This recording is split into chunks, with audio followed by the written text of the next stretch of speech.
Senhoras e senhores, boa tarde a todos. Estamos entrando em mais um encontro da disciplina Programas Institucionais. Hoje nós estamos indo para o nosso terceiro encontro, na qual corresponde à nossa aula de número 5 e a aula 6 do nosso plano de ensino, na qual temos uma carga horária total de 20 horas aulas. Eu sou o terceiro sargento Schutz, tá? E hoje iremos falar sobre a Rede Rural de Segurança.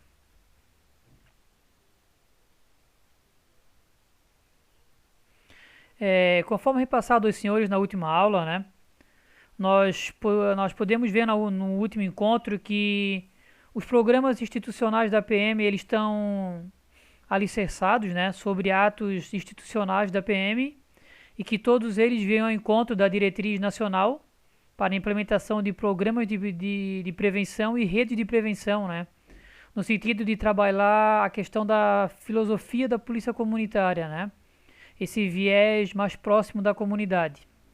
Então hoje nós iremos falar sobre a rede rural, que corresponde à aula de número 3. Pois bem, pessoal, lembro aos senhores que a agroindústria no Brasil, né, é algo muito importante para a nossa nação, tendo em vista que boa parte do nosso PIB, né, ele acaba vindo da produção agroindustrial, principalmente da questão da pecuária e da agricultura, né? Então, nesse sentido, é importante a gente ressaltar, por exemplo, né, esse ano aí que nós estamos vivendo um momento de crise, de pandemia, só para vocês terem ideia aí, no levantamento do nosso PIB aqui nacional, nos 3 primeiros meses do ano, que foi janeiro, fevereiro e março começou a pandemia, né? Só por enquanto nós podemos dizer, né, que o nosso PIB ele cresceu a princípio 3,29, tá? E esse crescimento ele vem da onde, né? Ele vem principalmente da questão agropecuária, né? Onde nossas vendas acabam aumentando muito para outros países e isso faz o país aumentar a sua arrecadação, tá? Esse acréscimo de 3,29 nos 3 primeiros meses do ano, ele corresponde a 55 bilhões a mais para o nosso país, referente ao mesmo período do ano passado. Sendo que desses 55 bilhões, nos 3 primeiros meses agora, 34 bilhões veio da pecuária, né? E a parte agrícola ali corresponde a 21 bilhões. Então é um bom é uma boa porcentagem financeira aí, né? Que acaba entrando para os cofres públicos, principalmente a nível federal, dessa parte aí da agroindústria, né? Então vamos lá, né? Levando em conta que o nosso país aí ele tem uma produção muito grande de alimentos, nós temos que pensar isso a nível estadual, que é a nossa região. Hoje Santa Catarina, né, apesar de não ser um país assim em termo territorial tão extenso, ele acaba sendo o quinto maior produtor de alimentos do Brasil. Então olhem só, o quinto maior. Então olhem só o grau de importância que nós temos, tá? E nesse sentido nós temos que lembrar, né, que Santa Catarina acaba correspondendo 1,12 a princípio acerca do território nacional, só que aqui na região sul ele corresponde a 16,91, né, de acordo com o IBGE. Então, para vocês verem, né, que em termo territorial ele não é tão extenso, mas a sua produção em si acaba sendo o quinto maior, né? Então, territorial, que nem nós vimos nos números ali, ó, 1,12, ele não é significante, né? Em termo territorial, mas em termos de produção ele é o quinto. Então, vale lembrar os senhores aí, né, que é comum Santa Catarina de vez em quando está batendo recorde aí de vendas, né? Principalmente nessa questão do agronegócio, que é algo muito produtivo aí, principalmente para a venda dos mercados externos. Se a gente parar e refletir um pouquinho, né? Santa Catarina, o ano passado, de janeiro a novembro de 2019, o setor ali, ele foi responsável por 68% de todo o faturamento das nossas exportações catarinenses. Então, para vocês verem, praticamente 70%, né, daquilo que foi vendido para fora em Santa Catarina veio do agronegócio. Isso aí deu em torno aí para os cofres públicos em torno de 5,6 bilhões de euros, tá? Então, para a gente lembrar, né? Então, esse crescimento ele é uma coisa contínua nos últimos anos aqui no nosso estado e que principalmente ele vem da questão ali da venda de carne, né? Principalmente a carne suína e as aves em si, né? Principalmente no oeste catarinense. Então, hoje nós temos aí uma área total de 6,4 milhões de hectares, isso correspondente aí a 183 mil estabelecimentos agropecuários no estado. Então, para vocês verem que nós temos uma boa dimensão dentro do estado aqui, né? A nível territorial para vender, né? Voltado ao mercado, principalmente o agronegócio. Mas, dando continuidade ainda, né? Nós temos que lembrar aí que a maioria das pessoas que trabalham no campo aqui hoje em Santa Catarina, 90% deles correspondem a pequenas famílias, né? Que são famílias ali que ainda continuam no campo, não vieram para a cidade e que vivem, vivem do campo em si. E por fim acaba gerando emprego, né? E consequentemente acaba gerando um bom recurso a nível estadual, tá?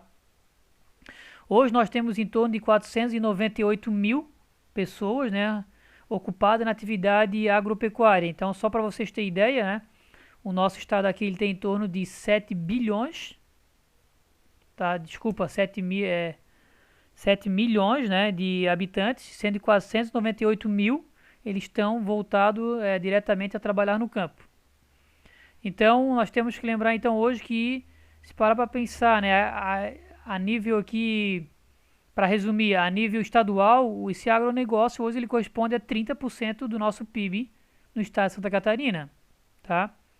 E essa produção em termos de número, ela corresponde a aproximadamente 60 bilhões por ano, né? Tá ok? Então aí nós temos que lembrar, nós somos grandes produtores aí de suíno, da avicultura, a questão da plantação de Fraiburgo ali, maçã, soja, milho, bananas, né? Inclusive nós vimos agora com esse temporal da última semana passada aí que muitos produtores estão salientando aí que vão perder boa parte da produção da parte da banana ali, porque foram afetados, né? Tanto pelo vento como pelo frio. Então é algo que chega a nos preocupar em parte, né? Pois bem, continuando então. Nós temos que levar em conta também que essa área, que nem vocês notaram, é uma área que tem uma riqueza considerada, tá? Essa área aí do agronegócio. Então, aqui a gente ressalta aos senhores alguns fatores dos delitos em áreas rurais, né? Primeiro, é a grande concentração de riquezas patrimoniais. Muitas vezes a gente não vai ver aquelas casas luxuosas, aqueles palácios que nem tem aqui, às vezes, em Jurerê Internacional, aqui na ilha, ou em outros aglomerados urbanos, só que a riqueza que essas pessoas possuem, essas famílias, é uma riqueza bastante expressiva, né? E isso vem chamar a atenção aí principalmente aí de quadrilhas que muitas vezes querem fazer assalto ali, seja por meio de sequestro ou não, a fim de roubar essa riqueza. E muitas vezes essa riqueza deles também está envolvida em bens patrimoniais, né?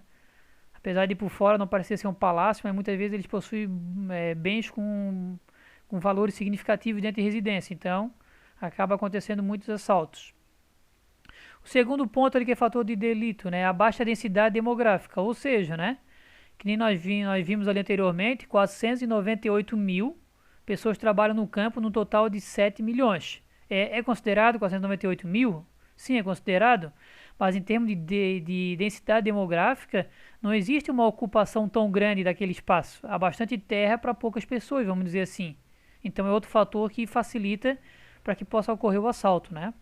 Terceiro fator, a redução do número de trabalhadores e funcionários na zona rural, né? Porque se não tem grandes indústrias, então não tem tantos trabalhadores assim. Quarto fator, a diversidade e a extensão das estradas vicinais, ou seja, né? Como são áreas de grande extensão de terra, essas áreas agrícolas, seja aí chácara, seja fazenda, né, do agronegócio, então na realidade, muitas vezes entre uma residência e outro, há uma boa distância. Muitas vezes essas distâncias aí, elas são separadas por estradas de chão, muitas vezes com falta de iluminação, cheio de buraco, né, que dificulta o veículo de transitar. Então, por fim, isso aí é outro fator que acaba facilitando o delito, né, porque não há vizinho próximo. E a polícia em si ela acaba ficando longe desse local, então facilita assim para que venha acontecer crimes. Quinto fator, a comunicação é precária entre as comunidades rurais e a polícia. Realmente, né, há muitas localidades de Santa Catarina que nem telefone convencional tem, então muito menos a internet, que não tem antena para isso, né? Então, como é que a gente vai pensar num PM cidadão para eles? Como é que a gente vai pensar numa rede de vizinhos para eles? Não dá para aplicar, porque realmente a comunicação é muito precária. Então, tem que ser pensado novas formas de se comunicar com esse pessoal. O sexto fator, ausência de policiamento ostensivo, preventivo, né? Lembrando que, primeiro, que a quantidade de efetivo na zona rural é menor, por fim, acaba fazendo com que haja um número insignificante de policiais, que muitas vezes só acaba atendendo os chamados, né? Aquele chamado de emergência. E outra coisa que vale lembrar também é que para realizar, por exemplo, policiamento preventivo, além de efetivo, tem que ter condições.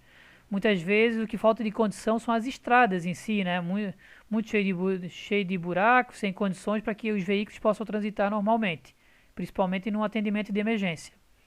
O sétimo fator, eu destaco ali a ausência de políticas públicas. Infelizmente, muitos locais desses são ignorados, apesar de ter uma arrecadação considerada do Estado, em torno de 30%, não se tem grandes políticas públicas voltadas para o atendimento da infraestrutura na zona rural. É uma pena. E o outro fator que eu destaco aqui, que seria o número 8, nós temos que levar em conta que é a questão da facilidade dos criminosos de se esconderem, né, quando eles estão em fuga. Até se vocês observarem aí nas manchetes de jornais, na internet, alguns vídeos, vocês vão notar que os últimos anos aí tem surgido aí uma nova forma de realizar assaltos, principalmente em cidades menores, em banco, para poder arrecadar uma boa quantidade de dinheiro, que eles acabam chamando de novo cangaço, né? E esse novo cangaço em si, ele vem acabar utilizando desse oitavo fator de delito aqui, ó, porque ele vê a facilidade em cidades menores, onde tem pouco policiamento, então ele acaba vendo que muitas vezes é fácil de assaltar aquele banco, porque o efetivo policial é pequeno, a cidade em si ela é mais pacata, a população é menor, né? E muitas vezes ali, essa cidadezinha ali, ela tem várias estradas vicinais ali que dá para fugir. E essas estradas em si, como são em áreas rurais, né? As próprias características físicas do terreno vão facilitar para a fuga deles, tá? Seja vegetação alta, seja essa questão de falta de uma estrada propícia, né, para que a viatura policial possa dar prioridade ao atendimento. Então essas características em si facilitam para que eles possam fugir. Até se os senhores notarem aí, os últimos assaltos aí grande que deu em Santa Catarina, mais na região ali do Vale do Itajaí, o pessoal usou dessa fuga, né, o novo cangaço. Sempre com algum contato que eles têm na cidade, né, eles conseguem bolar um plano estratégico para que possa assaltar muitas vezes um banco, né? É o que a gente fica sabendo aí, e acaba fugindo para a região da mata. Então, por fim, né, o que é feito em Santa Catarina? A nossa orientação é que para que os policiais locais venham fazer contato com as demais localidades, para que possa ali fechar a região, para que eles não venham fugir, nesse sentido, para que o criminoso venha também querer confrontar com a polícia. E nesse sentido é mandado as nossas forças especiais, né? Lembrando ali, o pessoal que tá mais preparado para essa questão do novo cangaço, que seria a questão do BOP, né? Que vai para essas regiões aí, eles são chamados aí para pronta resposta, né? São levados aí de imediato. E muitas vezes eles ficam uma semana toda no meio do mato para que possa pegar essas pessoas. Então, esse tipo de território, ele facilita bastante o fator de delitos nessa área rural, tá? Então, aqui são alguns fatores que eu trago para os senhores para a gente ressaltar, né? Da importância de se pensar novas formas e de se aproximar da comunidade diante da dificuldade que nós temos no campo. Apesar de ser uma área muito produtiva e com bastante recurso físico, né, e bastante lucro para o Estado. Então vamos fazer uma pequena pausa até o próximo vídeo.